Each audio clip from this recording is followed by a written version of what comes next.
Hi everyone, this is Cindy. I've got some good news for you today.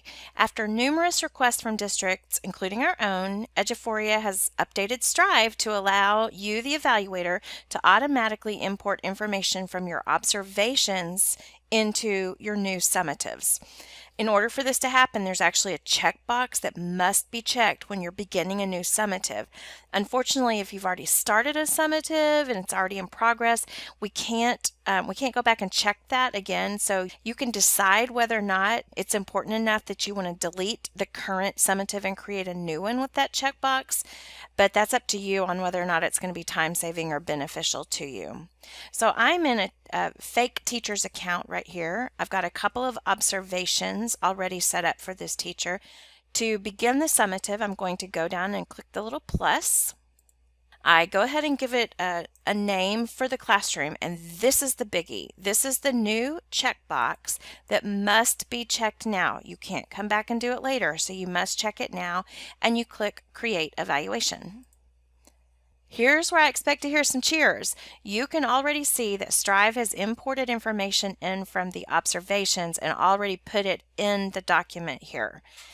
It should be noted that this is really designed to be used just as a starting point for the summatives, but it's important for you to review every bit of information and make any necessary changes.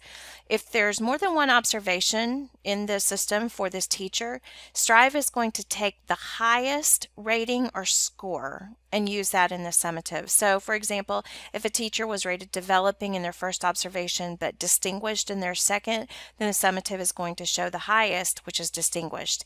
It actually works even if they decline over time. So if the rating at first was accomplished and then you did another observation and they got improvement needed, it's actually going to show accomplished because that's the highest one. So it goes to the benefit of the teacher. This is where you can come in and you can make adjustments as needed. You will also note that it does bring in your comments. So all of the comments from all of the observation documents will be thrown in there. So you might want to pay special attention, adjust the comments however you need to, maybe delete it out if it's redundant. You'll also want to remember that the summative panel is over here on the right, so you can expand out all of the planning things and you can see information here.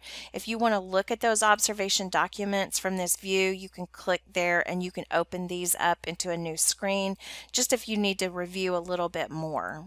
The only domain that's not going to have data in it is the domain 4 area because that was not included in the observation document. So you'll need to make the selections, add your comments, and then of course add comments in the areas of refinement about future growth.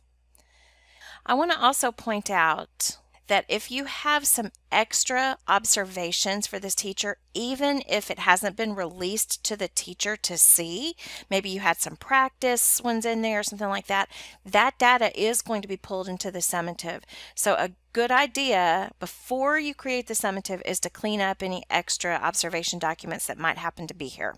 If you have any questions, please let me know. We're excited about this change, and I hope that this helps the whole end of year summative process.